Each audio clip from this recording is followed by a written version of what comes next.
Good evening. Good evening, and welcome. I'm Sandra Peart, Dean of the Jepson School of Leadership Studies, and it's my pleasure to welcome you this evening. Thank you for attending in person and via live stream to hear Dr. Peter Bearman's presentation, Class, Status, and Party, Polarization Dynamics, and Our Fragile Democratic Experiment. His talk continues this year's forum exploration of how division and polarization affect American democracy. A Gallup survey published in January of this year points to a growing ideological extremism in our two major political parties, a fact that makes this year's forum series all the more. To date, our forum presentations have delved into the lingering effects of the COVID pandemic on our democracy, how artificial intelligence could be used to mitigate polarization in social media, and how justice is best achieved by means of democracy. Tonight, we highlight polarization. At noon on April 15th, and several people here have asked me about this, we will welcome Natalie Wexter for our final forum presentation of the year, an examination of the divisions in our education system. I hope you will join us. Earlier today, leadership studies student Layla Harmon sat down with Dr. Bearman for our Take 5 video series discussion. She asked him how to return civil discourse both to the political realm and to society more generally. I look forward to hearing his answer to that question when the video is posted to our website in a few weeks. I hope you'll look for it. Layla is a senior from Chester, Pennsylvania, double majoring in leadership studies and sociology with a minor in biology. Her interests encompass city planning and design, environmental issues, race, and culture. Her leadership positions at the University of Richmond have included serving as a new student orientation advisor for 3 years, as president of Ngoma African Dance Company, and as a student representative to the Board of Trustees Academic and Enrollment Management Committee. Layla served as a Bonner Scholar with the City of Richmond Office of Sustainability as an intern there, and she's a McDowell Institute student fellow. Please join me in welcoming Layla to the stage.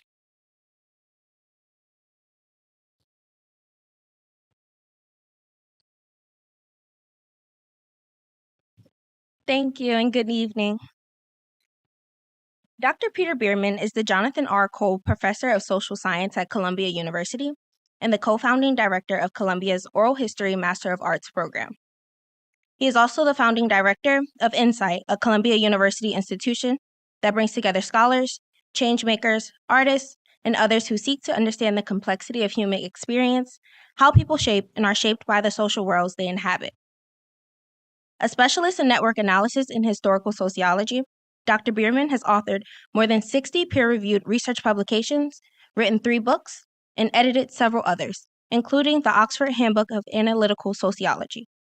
His research focuses on the analysis of texts and narratives. He is a 2016 Guggenheim Fellow and a member of the American Academy of Arts and Sciences, the National Academy of Sciences, and the National Academy of Medicine. He received the NIH Director's Pioneer Award in 2007 to investigate the increased prevalence of autism. He co-designed the National Longitudinal Study of Adolescent Health, which was awarded the 2016 Golden Goose Prize. Ladies and gentlemen, please help me to give a warm welcome to Dr. Peter Bearman.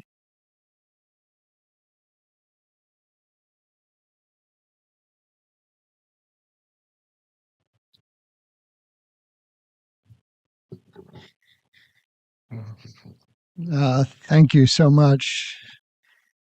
It's a very sweet introduction.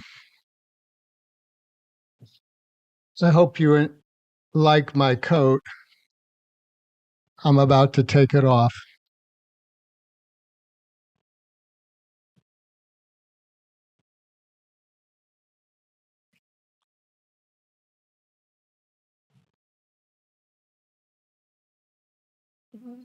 It's probably not as warm where you are. I realized a few weeks ago that I have not given a lecture of any kind in classes, at conferences, or at other universities in over 5 years since COVID. And so I think you're going to see I'm a little out of practice. And that's ironic because the meta theme for today is the importance of practice. Naturally, since it's been 5 years, I've been wondering, why did I come here to join you today after all that time? And the answers to our current questions are often found in the past. My theory about my coming to Richmond, beyond the fact that Shannon Best and her team have been impossible to say no to, is that I have a soft spot for spiders. And I've had it a long time, for the past 40 years, ever since I read and reread and reread Spiders Are Your Friends to my then 3-year-old son.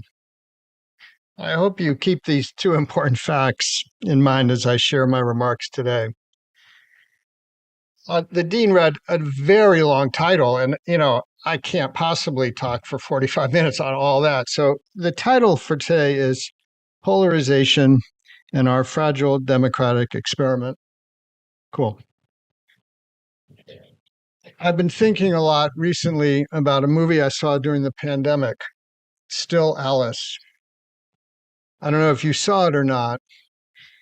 It's about a woman who's diagnosed with Alzheimer's. She knows that she will soon be unable to act on the decisions she makes, that her illness will take away her friendships, her professional relationships, the conversations that she has with her neighbors, in short, her freedom. She understands that she'll lose herself and determined to live her whole life with the dignity that consciousness demands, a dignity that she knows she will lose when she forgets, first, those around her who sustain her identity, and therefore later who she is. She secrets sleeping pills away for the time that she needs them. When that time arrives, and now I need to say, this is the spoiler alert. So if you want to see the movie, cover your ears. When that time arrives, she's forgotten where she put them. Last May, when I was asked to give this talk, I worried that the second part of the title, Our Fragile Democratic Experiment, might have been a bit overwrought. I don't think that's the case now. Empirically, we're facing a series of very serious threats. I'm not going to talk a lot about those threats, but I think they're real and they are concerning. And so whatever else you take away from this talk, I want to convey the main message from the very start. And there are two parts to that message. The first part is that freedom is like our memory. It's there until it's not. The second part is that if we don't use our freedom, we will lose it, just like our memory. If you doubt that's true about your memory, think about all the phone numbers you no longer remember, or for the few students here, you never bothered to memorize. If you doubt that about freedom, think about the historical cases in which, in a remarkably short period of time, democratic regimes turned to illiberal regimes in Germany, in Italy, in Hungary, France, and elsewhere. And so to understand why this is true about freedom, we have to understand what freedom really is and what it is not. And I'm going to return to that issue, what is the real nature of freedom and what we should be doing about it at the end of this talk. Before we get to polarization and our fragile democracy, I feel obliged, because I'm a sociologist, to take a moment to remind you of a couple of really foundational concepts from your intro sociology class. I'm going to be really brief here because I'm certain that you remember it vividly. It was such an amazing class. It's as if it was yesterday, but just to touch on them, the two concepts are, first, the idea of a self-fulfilling prophecy, and secondly, the Thomas dictum. A self-fulfilling prophecy occurs when a perceived belief, whether real or not, influences actions in a way that brings about the outcome consistent with that belief.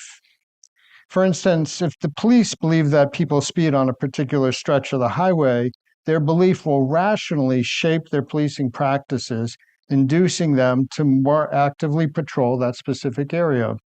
This targeted scrutiny will lead to speeding arrests on that stretch and no speeding arrests where they're not patrolling. The difference in the number of arrests will confirm that their theory is right.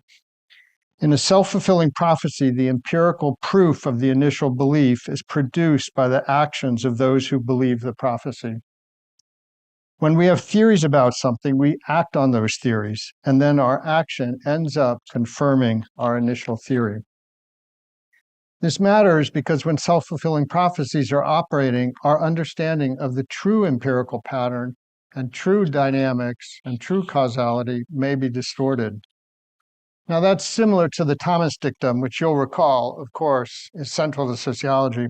And the Thomas dictum says, it was written a long time ago, if men define situations as real, they are real in their consequences. Here again, the idea is that our perceptions shape our actions, and our actions have material effects, that is, have consequences. If we as individuals and communities fail to distinguish between reality and our perceived ideas, we may misdirect our efforts to address the issues that are most pressing on us. The point of this little detour into your intro social class is that recognizing our role as actors in shaping perceptions and understanding the reality behind social phenomenon is critical for creating meaningful change and avoiding the destructive cycles of self-fulfilling prophecies. If we think the shadows on the walls of the cave are real, we will spend a lot of time focused on the wrong thing. So I'm going to ask you to keep these two ideas in mind, the Thomas dictum and the idea of self-fulfilling prophecies, and the problems they create as we move on. I've asked you to be patient already, to wait until the end of the talk for me to talk about freedom, and I've taken a little detour into your intro social class to introduce some concepts that we'll be using as we move along. Unfortunately, that's who I am, and that's the way this talk is set up. It's going to be a number of different pieces that will, I hope, all fit together at the end like a jigsaw puzzle where everything becomes clear. And I know that that's demanding to hold on to all those pieces at the same time. So I want to provide a very high-level roadmap so you can see where we're headed. From here, I'm going to talk about attitudinal polarization. But before I get to the data, I'm going to talk about what we actually need from data in order for it to be meaningful. Once we establish that, we'll look at how polarized we are today relative to a time when we did not think we were polarized. I'm then going to talk about what, if anything, predicts the attitudes that Americans have. I'm going to show you that the answer is not much. Putting those pieces together, I'm going to argue that perceived polarization is caused by a self-fulfilling prophecy. That doesn't mean it doesn't have consequences. And at the end of the talk, I'm going to talk about those consequences, why we should be concerned about them, and what we might do to bolster the democracy that we have. So part one, what do we know? What do we think we know about attitudinal polarization? One of the issues that I think we all feel is that Americans have very different attitudes on a lot of issues. We have the sense that some people have confidence in some institutions, say the press, whereas other people don't have such confidence. We have the sense that with respect to social programs, that some people feel pretty strongly that we're spending the right amount of money, whereas others feel we're spending way too little or way too much. And of course, there are all those so-called hot button issues around which we feel that there are quite contrasting attitudes. For example, the problems of the city or crime. There are other things as well. I haven't even touched on the question of our fundamental rights. Questions like whether or not communists should be able to teach our students in schools, or whether or not there should be atheist books in our school libraries, or if communists and atheists should just be able to say whatever they want to say, wherever they want to say it. My perception is that we have the sense that many Americans think differently than us, and that there are some people who have our attitudes and opinions about things and some other people who don't, and that's the situation. And generally, when we think about the first term of this talk about polarization, that's what we have in mind. A society composed of two groups far apart from each other on all the important issues of the day. Critically, I think we also believe that this polarization is pretty new. When did it appear? I don't think I need to remind you here at the University of Richmond that there are good reasons to infer that there was a fair amount of attitudinal and behavioral polarization in, say, 1861. Interestingly, one can go back even further than that, say to 1800, and see absolute levels of elite polarization that look pretty much like those today. In short, we can identify something akin to contemporary polarization at different moments in time for sure. But what would be better, and what I'm going to do in this talk, is to look at the more recent past, since it's my sense that whatever we think this polarization is, it's pretty new.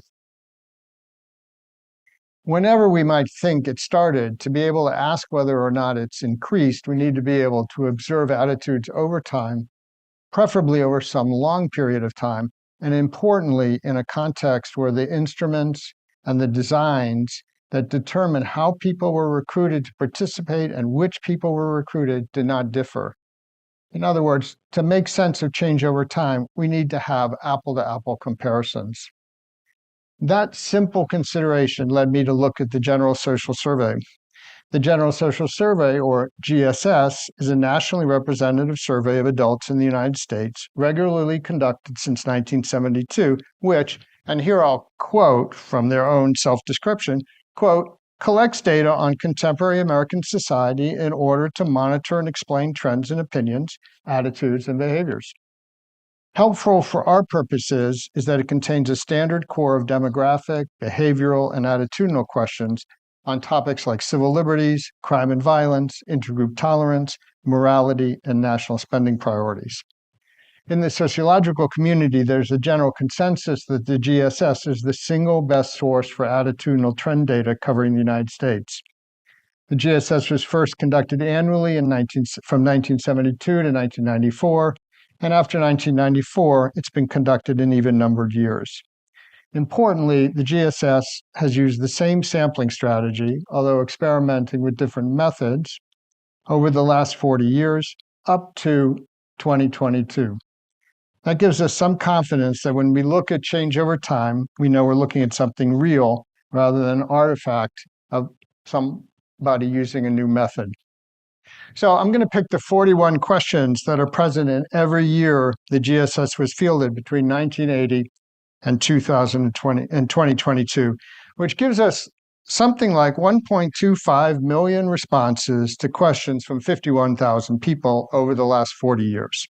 I could have picked different time frames, and actually I did. The results are the same, so you can just think about this picture as roughly representative of the broad scene. So that's what we're going to work with. Just as important as consistent data is having a simple and consistent way to look at and analyze those data. The basic idea of polarization is that it captures the variance in the distribution of attitudes that people in some population have.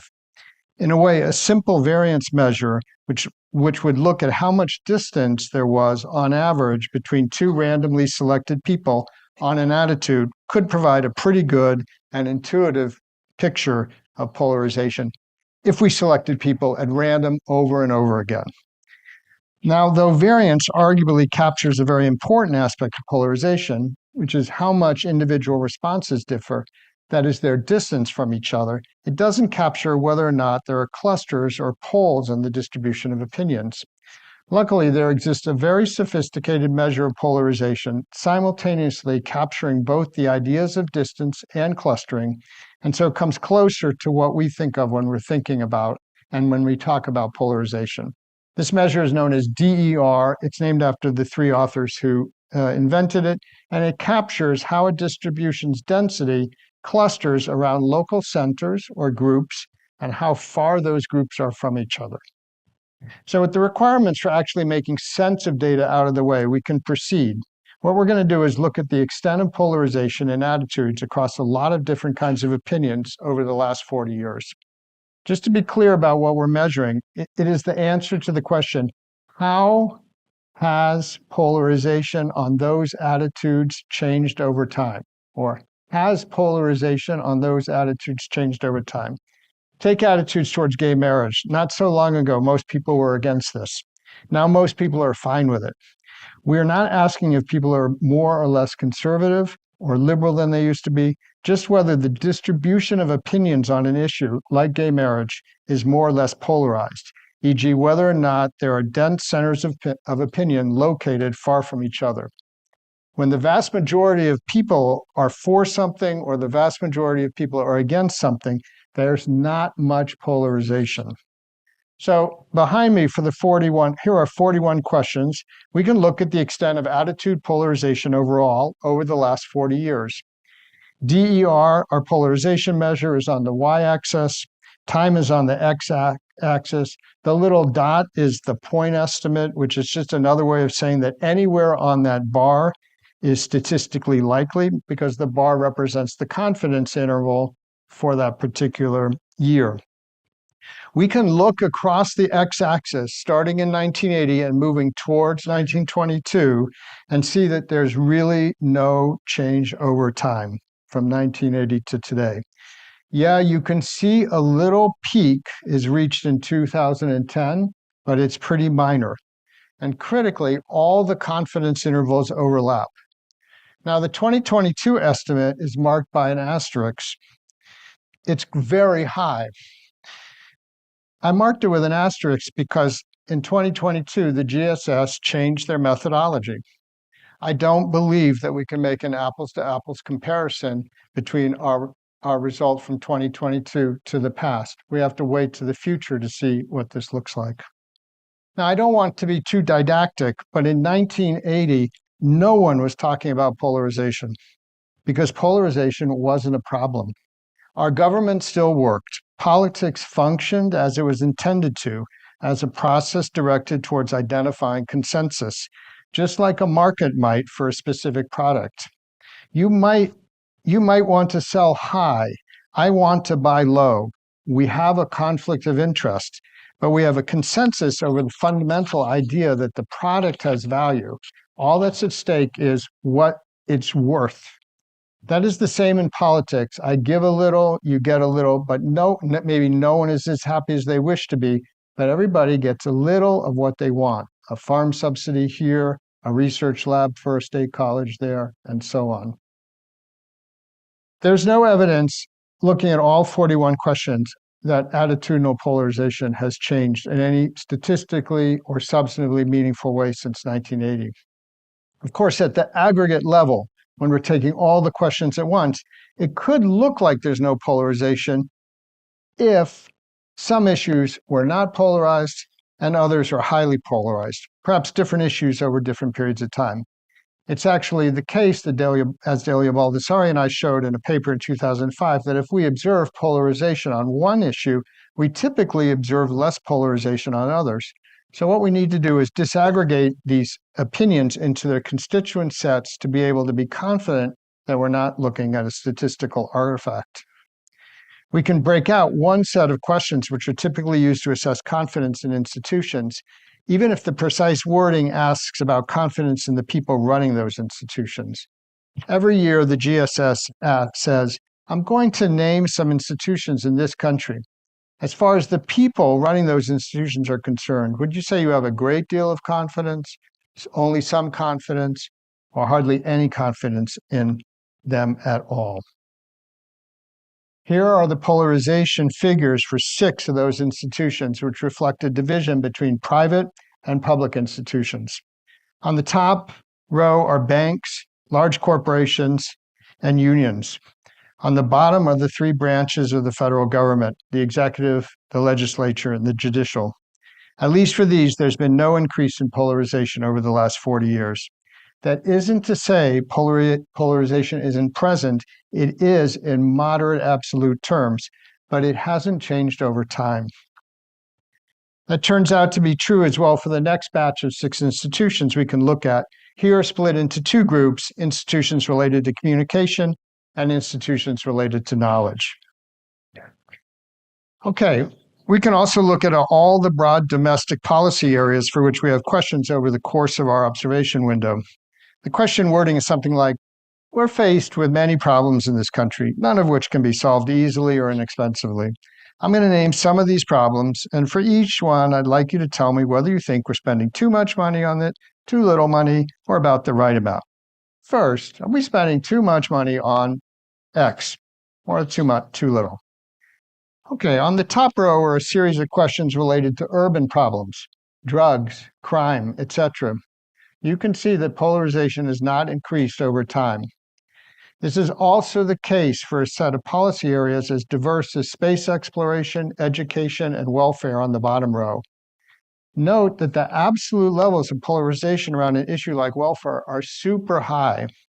The thing is, over this time period, they've always been high. I might also mention that people think that we spend about the right amount on education on average, and at the same time, they think that our educational system is not succeeding.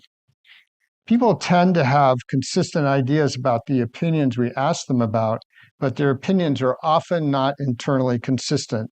They imagine that they are, but they're not. What I'm not going to show you are results for other attitudes, like the responses to questions about abortion, or the role of government in reducing income inequality, or the death penalty, or criminally sentencing of criminals, or marijuana legalization, or requiring a permit to own a gun, because all of those questions show the same pattern, that is, varying, typically moderate, absolute levels of polarization that have not changed over time. More interesting than those are a class of questions related to fundamental rights, speech, reading, academic freedom. Here's polarization in opinion over time to questions about communists and atheists specifically. Suppose an admitted communist wanted to make a speech in your community. Should he be allowed to speak or not? Suppose he's teaching in college. Should he be fired? Suppose he wrote a book which is in your public library. Someone in your community suggests that the book should be removed from the library. Would you favor removing it or not? And the same questions for atheists. Here, you can actually see significantly declining polarization in absolute terms over time. Here's the first slide that we looked at. We now know that the absence of increased polarization is not an artifact arising from aggregation. None of the component parts demonstrate increased polarization. Whatever else we can say, one thing is clear. There is no more attitudinal polarization now than there was back in 1980, and on some dimensions, they're less. That's interesting because there's a lot of talk about it. But maybe you knew all of that already. There's another puzzle we need to think through. What are these opinions anyway? One idea is that our attitudes reflect our interests, that we hold opinions about issues that bear some relationship to our position in the social structure. If this were the case, which it logically ought to be, social demographic variables ought to predict attitudes, and the variance in the distribution of responses to opinion polls ought to be linked back to the characteristics that people have. Characteristics which lie behind their opinions. If we take the whole set of 41 questions about urban policy, about educational expenses, about crime, about our confidence in institutions, about free speech, and so on, we can ask, to what extent do the attributes that people have explain the variation we observed? These attributes, by the way, are proxies for interests, but they're also the bases for our identities as white, as black, as male, as female, highly educated or not. Here we can look at the basic, and these are intro-soc kind of demographic variables: age, race, gender, education, and income. As before, time is on the x-axis. For these analyses, the variance explained, or r squared, is on the y-axis. I think you can see pretty clearly that when looked at one by one, they explain essentially none of the variance, something like 1%. Putting them all together in a multivariate model and modeling all of them at the same time gets you to 2%. Now, you sometimes hear that's pretty good for social science standards. It may be, but that's because our standards are too low. There's something important about this fact which we shouldn't lose sight of. Whatever these things called opinions are, they're free-floating with respect to social demographics. They're basically unanchored. Attitudes are no longer tightly coupled to interests. We left one identity out of this question, and that's party ID, our partisanship. We hear a lot about this new partisan identity. It's probably worth our while to understand where it came from. First, there's no question that we have elite partisanship. As James Moody, Delia Baldessari, and Andrew Gelman and others have shown, since the early 1980s, elite partisanship has been driving a nationalization of politics. The causes of elite partisanship are also extremely well known. Unfettered campaign contributions, the fragmentation of the media, and the rise of single-issue groups. Elite partisanship and elite polarization is a reality. Building from that fact, all sorts of people have argued that partisan sorting is the new central principle of our social structure.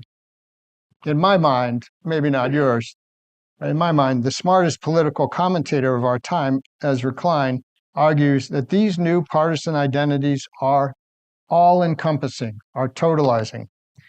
Papers by sociologists with enticing titles such as "Why Liberals Drink Lattes" link this new totalizing partisan identity to all sorts of cultural consumption goods, from music to books to drinks to the stores we shop at and the cars we drive. The New York Times runs quizzes in which the insides of refrigerators are shown, and one has to guess whether the owner is a Republican or a Democrat. Maybe you did this.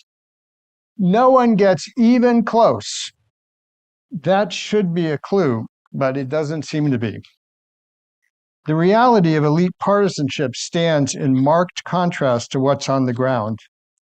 Party ID accounts for about 1% of the variance in attitudes. This seems surprising until we learn from the work of Baldessari that when asked to place their identities in order of importance, the vast majority of Americans don't mention partisanship at all.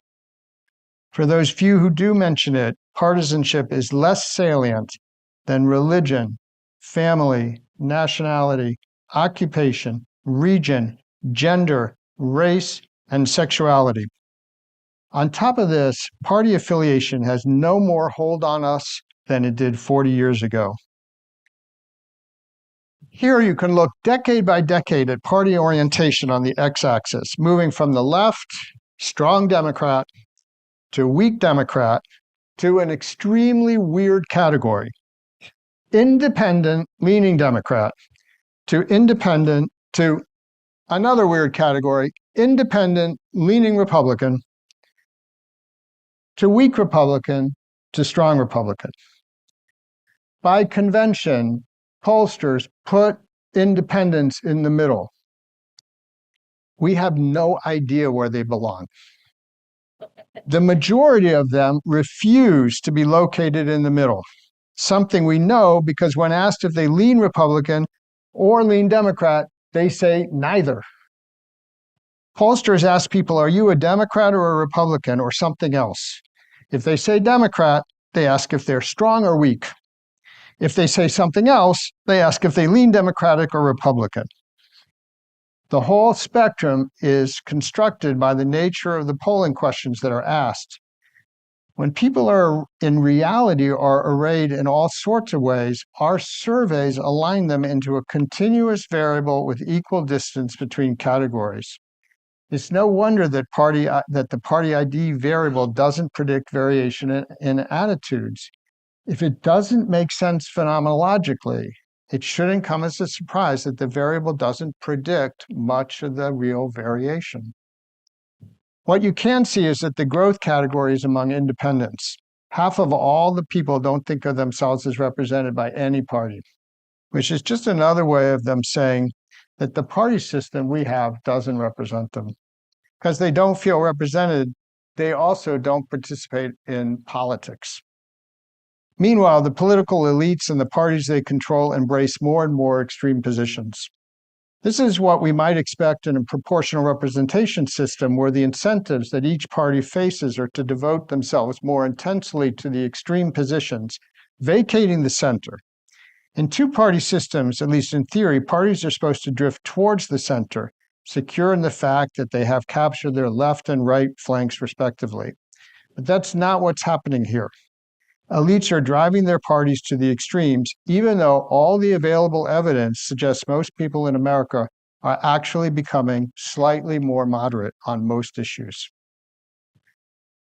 What we read about and hear about is that even if there's no attitudinal polarization, which I think I showed you, there's intense affective polarization. If you ask Republicans what they think of Democrats, and if you ask Democrats what they think of Republicans, there's a lot of animus. You can see from this slide where time is on the x-axis and the standard feeling thermometer is on the y-axis, that it's animus that's driving affective polarization. We also shouldn't be surprised by that.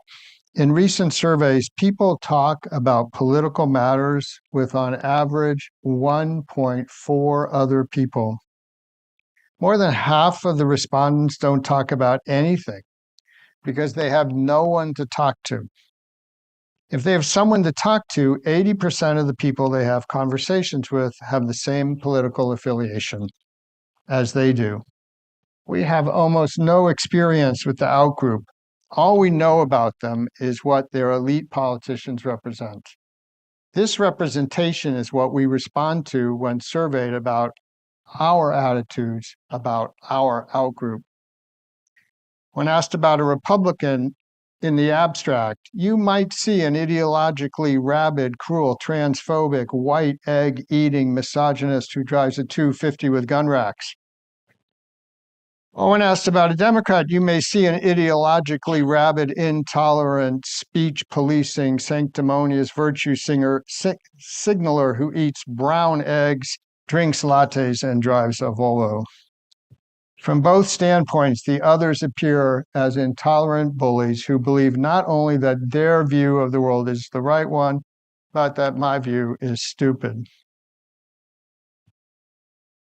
It's true that if we look at blue state travelers heading to red state locations and red state travelers heading to blue state locations on Thanksgiving, we can observe that they stay in their new locations 20 minutes less than they used to. From this, we can infer that real people sometimes have real trouble with their real relatives whose political views differ from theirs. But anecdotally, what I hear all the time is some variant of, yeah, they're X or Y, but they're good people. When we actually meet one of those others, it often turns out that they're the exception to the general rule, even if their ideas are abstractly completely intolerable. The thing is, we have to see our relatives on Thanksgiving. Our visits might be on average 20 minutes shorter because we're not talking to them about the current events of the day, but we are having turkey and we are talking about the big game or the mashed potatoes or the weather or the movie we just saw or whatever. But we don't have to talk with people we think are different from us and whom we imagine have ideas orthogonal to us. And we don't have to talk to people who we imagine think that we are despicable and whom we think are despicable. And we tend not to talk to them for the simple reason that we know they are despicable because they think we are despicable. And all of that is a self-fulfilling prophecy. Now, I'm certain that all of you are familiar with the famous Milgram experiments in which a professor wearing a white lab coat instructed individuals to shock past the point of death, past the point of pain and close to certain death individuals for answering questions incorrectly during a learning experiment. They did. These findings were used to explain how and why ordinary people could become mass killers in the Holocaust. Why did they? They were told to. Okay, but can we really make the inference from the Milgram studies that people will do unjust things because they've been ordered to? Is this really what people do when they're with other people? Or is it only what people do, follow unjust orders, when they're isolated, when they stand alone against someone who's demanding that they do something unjust? The evidence from another important study suggests that only people who are isolated or who feel isolated blindly follow unjust orders. In a beautiful experiment conducted by Steve Reitina and his colleagues in the early 1970s, different groups of strangers, people who had never met each other, were brought together to discuss community values for a court case brought against a major oil company charged with the unjust firing of a gas station employee for living with his girlfriend out of wedlock.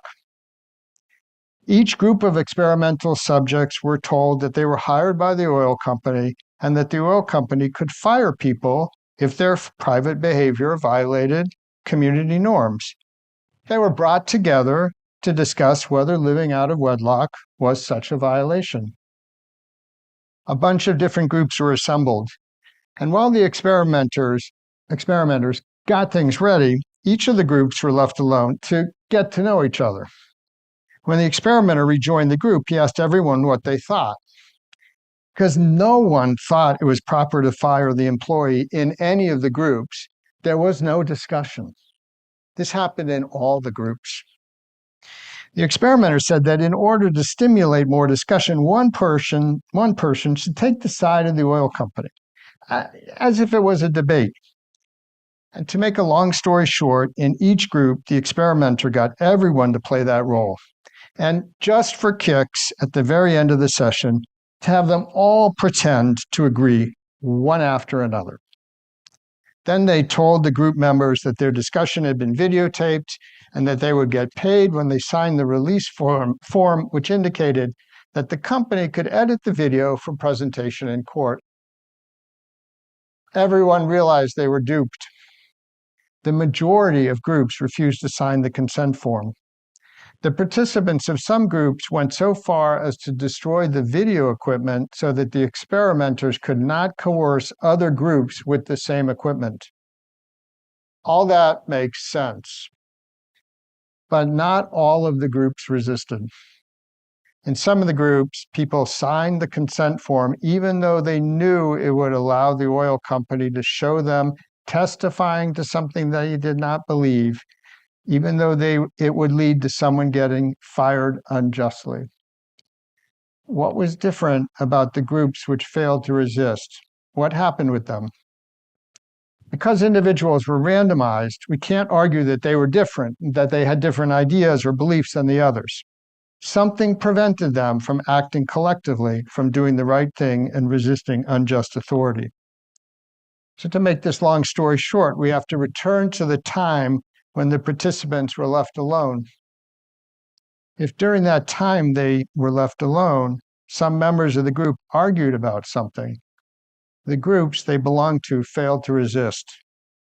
At the foundation of collective life, at the basis of our capacity to see beyond ourselves, to make moral decisions and act on them, is trust in those we are with. If we cannot trust others to share our values, moral action in defense of what is right, what each individual knew is right, against what they know to be wrong, like shocking someone for providing an incorrect answer to a question, that's difficult. This is why authoritarian regimes try to separate individuals from one another. Isolated, we cannot easily resist. Together we can, although it's not easy for sure. When we looked at the extent of attitudinal polarization, we saw clearly that most people do not have attitudes aligned with the extremist party elites. Given that, it is reasonable to ask in whose interest it is that we all buy into and reinforce through our behavior until we create a self-fulfilling prophecy the false idea that the encrusted opposition among elites is the real reflection of the attitudes of ordinary people. As Baldessari argues, it certainly is convenient to place the blame for the failure of democracy on the people rather than on the political elites. But here's the thing, it's much more than convenience. It's how our liberty is taken from us.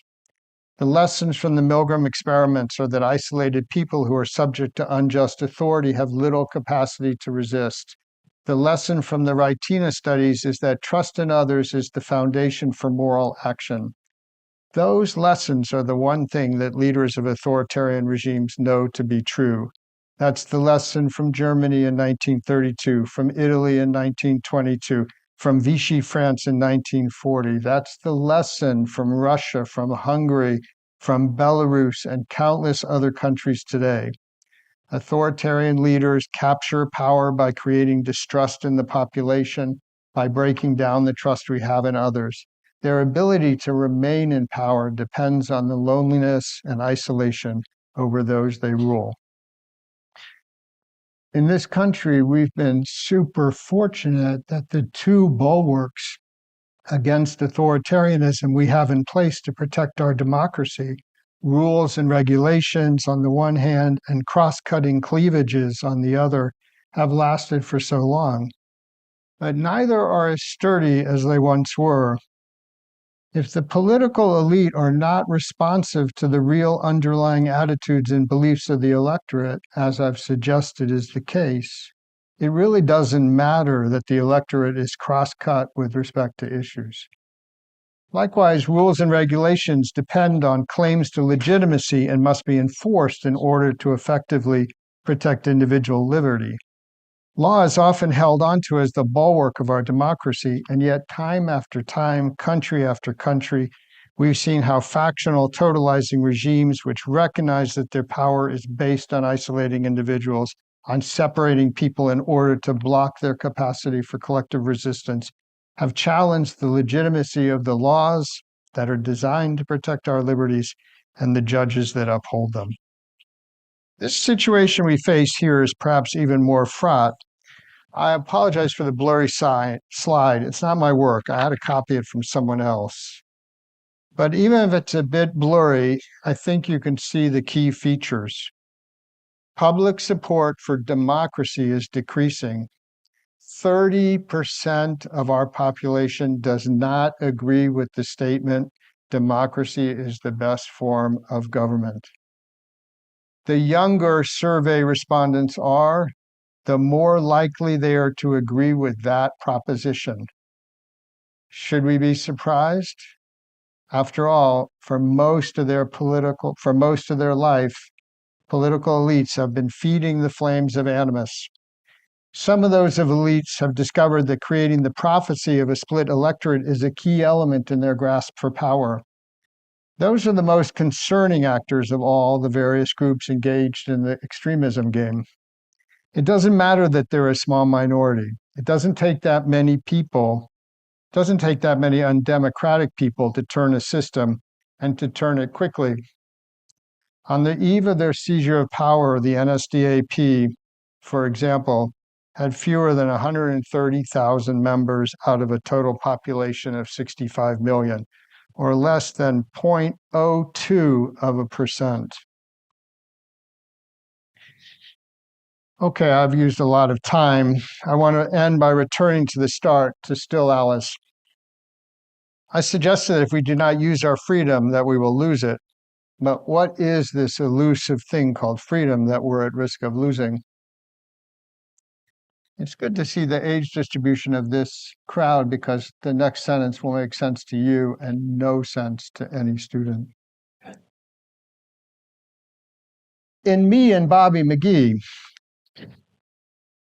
Janis Joplin bemoaning the loss of her partner, Bobby McGee, whom she let slip away and whom she would give everything to, quote, be holding Bobby's body next to mine, sings, freedom's just another word for nothing left to lose. Taken literally, nothing could be farther from the truth. But in the context of this song, we understand that the narrator sees that freedom, conceptualized as independence from others, from not being dependent on others, is an empty ideal, realized only when one is alone and isolated from others. That isolation is something to be concerned about. Our real networks are smaller now. The number of secondary associations we belong to are fewer. The occasions for directly engaging with others are more sporadic and less structured. When he came to America in 1831, Tocqueville saw how Americans, through their participation in countless secondary associations, local clubs, churches, reading groups, town halls, and juries, encountered people whose interests were different than theirs, whose views differed from theirs, and who through that encounter came to develop the capacity for a different kind of self-interest, what he termed self-interest properly understood. He argued that those associations and our participation in them were schools for liberty, contexts in which people practiced politics and thus constituted themselves as citizens. That idea is known as Republican virtue theory, and the idea is that the practice of being a citizen, the practice of participation, is constitutive of the selves that arise from that practice. Freedom doesn't come from our independence from others. It's not the space between us and others. It comes from our relations with others, from the constraints that those relationships imply. That's what Alice understood and what Janis Joplin wanted to tell us. When we don't trust others, when we're unable to join in with others to practice politics, that's when we lose our freedom. Freedom is other people and our relationships with them. Well, we're not that alone yet, even if we feel sometimes that we are. But unless we practice citizenship, we will forget how to do it when the time comes. Pascal tells those who doubt, kneel down, move your lips in prayer, and you will believe.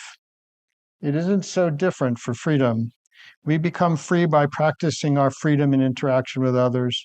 But to do that, we have to reject the false perception that we are a body politic split by extremism. We have to recognize elite politics is split. They are pursuing a politics of extremism. They want us to believe and therefore act on the false prophecy that we cannot trust each other, that there is no collective practice that we can engage in to discover our self-interest properly understood. And yet the opportunities to engage in those practices are all around us. They are local. They are based in our communities, in our neighborhoods, in our workplaces, in the groups that we belong to or could belong to. And it's from our taking advantage of those opportunities, from our practicing citizenship, that we have a chance to build and maintain a real democracy. I hope you can do that. I hope we can do that. The alternative is a self-fulfilling prophecy of polarization we are living with today, and the risk that that prophecy poses for democracy. Thank you very much. You've been a very kind audience.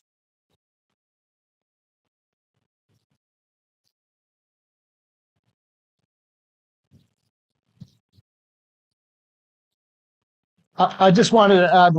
I just wanted to add one thing, as a kind of coda.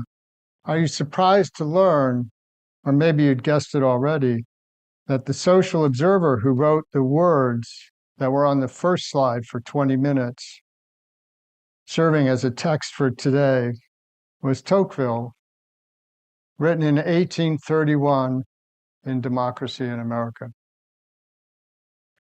So I'll leave you with those. What Thank you happens very now? much. I sit down? No, you're going to get interrogated now. Yeah. So thank you all for coming to our forum event, and thanks again to Dr. Bearman for a fascinating talk.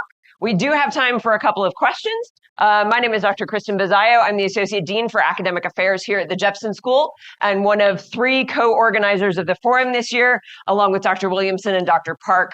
You can say hi to them at the reception later.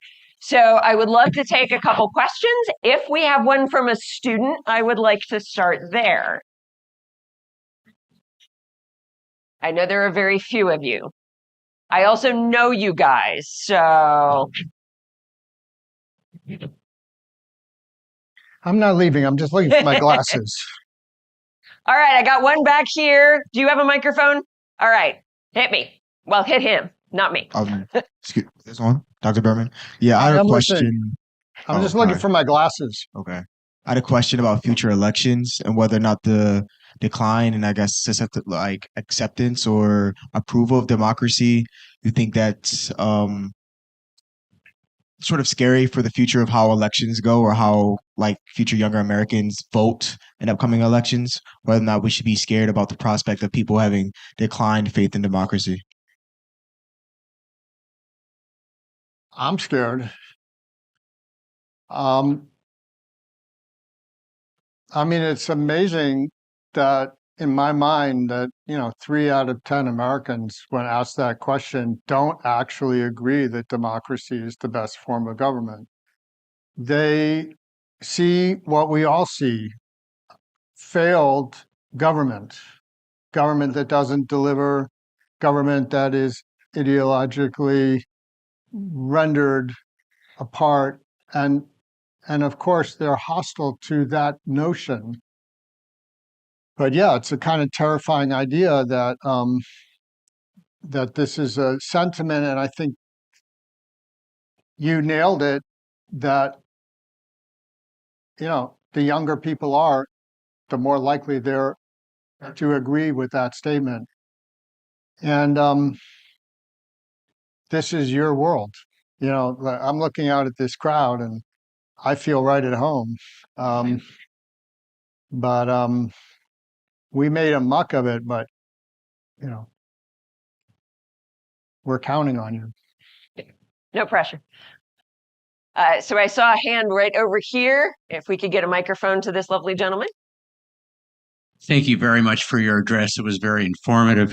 I have a question. I think the critical point that I'd like to bring up is critical thinking. And do you think that the use of social media has reduced that quantity by very severely? Because access to social media puts you in an echo chamber. Obviously, the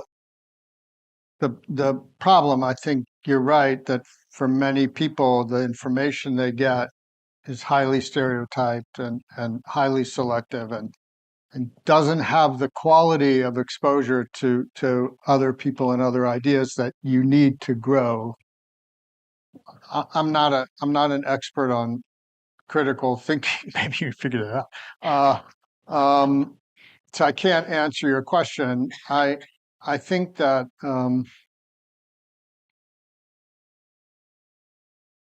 there's a lot of evidence that our attentions are very short. I don't think that needs to be dispositive. For example, I do think there's a lot of evidence that people younger than us, if I'll put you in that group, respond more to images than text. And I think that there are ways to create engagement positively through image. We just need to be more creative. So I think it's a really important question you're asking. I believe one of the speakers that's coming next in this series is actually an expert on this. Is that correct? The woman from He was earlier. Oh, you missed it. I did too.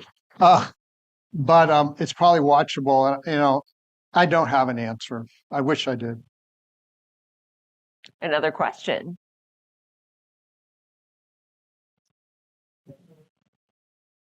Up here, please. Microphone is coming your way.